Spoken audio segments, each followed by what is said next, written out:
02.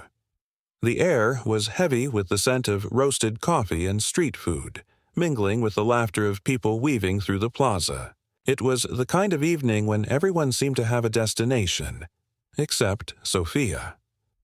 Her worn shoes scuffed the cobblestones as she moved between benches and cafe tables, a wooden tray of homemade chocolates hanging from a faded red ribbon around her neck.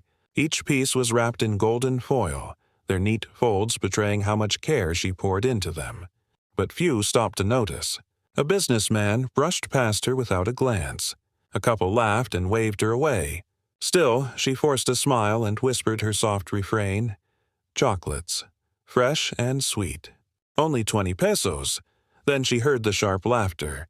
Across the square, near the fountain glimmering with orange twilight, stood a group of men in expensive suits. Their watches sparkled under the streetlights, their voices carrying arrogance with every syllable. Sophia hesitated. She knew that kind of laughter. The kind that fed on people like her. But the coins in her pocket weren't enough for her mother's medicine, and pride didn't pay for prescriptions. She took a deep breath and approached. One of the men, tall, with slicked-back silver hair and a perfectly tailored jacket, noticed her first. His presence seemed to command the others, who immediately turned toward her with mocking interest. "¿Qué vendes, niña?" he asked, his accent thick and his Spanish slightly stiff. Before she could answer, one of his companions chuckled. "Chocolates, boss. Maybe she'll give you luck." The silver-haired man smirked, his pale blue eyes narrowing in amusement. "Chocolates," he repeated, drawing out the word like a joke. "All right then, let's make this interesting." Sophia froze, unsure if she should speak. The man's grin widened. "If you sell me those chocolates in German," he said, his voice booming over the plaza, "I'll pay you 100,000 pesos." His words echoed, and a few people nearby turned to look. His friends roared with laughter. "In German," one repeated, slapping his knee. "That's a good one." Sophia felt the heat rise to her face. Her heart pounded, not from fear but from something sharper, humiliation. She saw how they looked at her, like entertainment, like she was a street trick. She could walk away. She should walk away. But behind her trembling lips, memories stirred. A classroom in Berlin, chalk dust in the air, her father's proud smile the day she gave her first speech in fluent German. That life had vanished the moment Alejandro Richter's bank foreclosed on their small import business, leaving her family shattered. Her gaze lifted to meet his, and something in her eyes made the laughter falter for a moment. "You'll pay me?" she asked quietly. He smirked. "If you can speak it, properly, not like some tourist babbling from a phrasebook." The others chuckled again, but she no longer heard them. The air seemed to thicken around her, the world narrowing to the sound of her own pulse. She adjusted her tray, took one careful step closer, and with a voice both trembling and steady, said, "Guten Tag, Herr Richter. Möchten Sie vielleicht ein Stück meiner Schokolade probieren?" The men fell silent, the sound of the fountain suddenly loud in the pause that followed. For a moment, no one moved. The air between them hung still, heavy, as if even the fountain behind them had forgotten to flow. The laughter that had filled the plaza seconds ago vanished like smoke. All eyes were on Sophia, this thin girl in a faded blouse and trembling hands, speaking with the poise of someone who had once belonged to another world. Her German wasn't broken or hesitant, it was fluent, melodic, wrapped in the rhythm of someone who knew the language, not just learned it. Alejandro Richter's smirk faltered. His pale eyes blinked once, then again, as though trying to place her accent, her tone. It was the kind of German spoken in universities, not tourist shops. She could feel the weight of his gaze, but she didn't stop. With each word, her fear melted away, replaced by something stronger. Defiance. "Diese Schokolade," she continued, lifting a small golden piece from her tray, "wird aus den besten Kakaobohnen hergestellt, die mein Vater mir beibrachte zu rösten, bevor sie uns alles nahmen." The words flowed with painful grace, every syllable precise, deliberate, dripping with memory and accusation. The bystanders didn't understand her words, but they felt the emotion beneath them, the tremor of loss, the bitterness behind her steady tone. One of the men cleared his throat nervously. What did she just say?" he whispered. Alejandro didn't answer. His face had gone pale, his jaw tightening. He recognized every word, the subtle jab buried within the calm tone. She had not only spoken his language, but she had pierced him with it. He took a step closer, trying to regain control of the moment. "Where did you learn that?"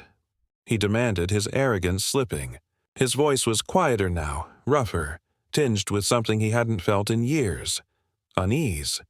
Sophia's eyes glistened, her hand closing around the chocolate. "In Berlin," she replied, switching back to Spanish. "At the Humboldt Institute? I was studying linguistics. My father used to own La Casa del Cacao, before your bank swallowed it. Before you destroyed him."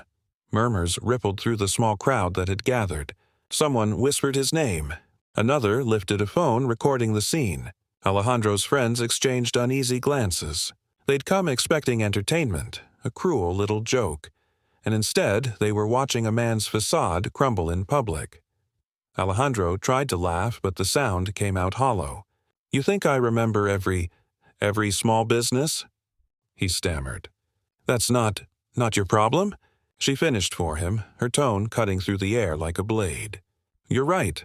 It wasn't your problem when you signed those papers. It wasn't your problem when my father begged for more time. And it wasn't your problem when he—" Her voice broke slightly. She swallowed hard. "When he stopped believing life was worth fighting for." The silence that followed was unbearable. Even the passers-by who hadn't understood the whole exchange felt the weight of her words. Alejandro's hands twitched at his sides as if searching for something to hold on to. A defense, an excuse, anything. But nothing came. The man who once mocked others for weakness now stood exposed, powerless, stripped of his arrogance. Sophia lowered her gaze for a moment, breathing deeply to steady herself. Then she looked back up, meeting his eyes one last time. "You wanted me to speak your language," she said softly. "I did. And now you understand every word." The crowd, moved by something they couldn't quite name, began to clap. Quietly at first, then louder, until the sound echoed through the plaza. Alejandro didn't move. He just stood there, frozen, the applause washing over him like a punishment he couldn't escape. The applause faded into a hush as Sophia stood there, chest rising and falling, the tray of chocolates trembling slightly in her grasp. She felt the weight of 1,000 eyes on her, yet for the first time in years she wasn't ashamed. The fear that had once lived inside her, the fear of being small, unseen, and powerless, was gone. All that remained was quiet strength. She turned to leave, her steps slow but certain, the sound of her shoes against the stone echoing louder than any words that could have been said. Alejandro Richter remained motionless, his eyes following her retreating figure. His face, once confident, proud, untouchable, now looked strangely human, almost fragile. Around him, his companions had fallen silent, their earlier laughter replaced with uneasy shame. One of them muttered something about leaving, but Alejandro didn't respond.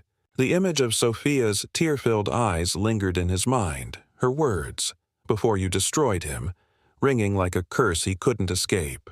He glanced down at the chocolates on her tray, realizing that for the first time he hadn't seen a street vendor. He had seen the consequence of his own cruelty. Later that night, as the video of the encounter spread across social media, people around the city began to talk. "The chocolate girl who spoke in German," the headlines read. Thousands shared the clip, some praising her courage, others condemning his arrogance. By morning, it had reached every corner of the internet. Alejandro watched it in his penthouse, alone, the glow of his phone reflecting off the glass walls that overlooked a city suddenly too big and too silent. He replayed her voice, that perfect German, the dignity with which she refused to crumble. He had been exposed, not by power, but by humility. Days passed before a quiet announcement hit the financial pages. Alejandro Richter had resigned as CEO of his investment firm, citing personal reasons. Some whispered that he couldn't bear the public humiliation, others that he was finally confronting what he had done. But Sophia didn't care about the rumors. She was too busy working, pouring melted chocolate into molds, wrapping each piece by hand. and printing a new label she designed herself. When the small shop finally opened on the corner of the same plaza where it had all begun, the smell of cocoa and vanilla drifted through the air. People came in curious, then stayed for the taste. Above the counter hung a simple wooden sign with gold lettering, Chocolade von Sophia. Beneath it, on every box, the words shimmered softly. Respect has no language, only heart. And sometimes, when the fountain lights flickered at dusk, she would see him across the plaza, a solitary man in an old gray coat, pausing to watch her through the window before disappearing into the crowd. She never spoke to him again, but in that fleeting glance she could tell he had finally understood every word she said.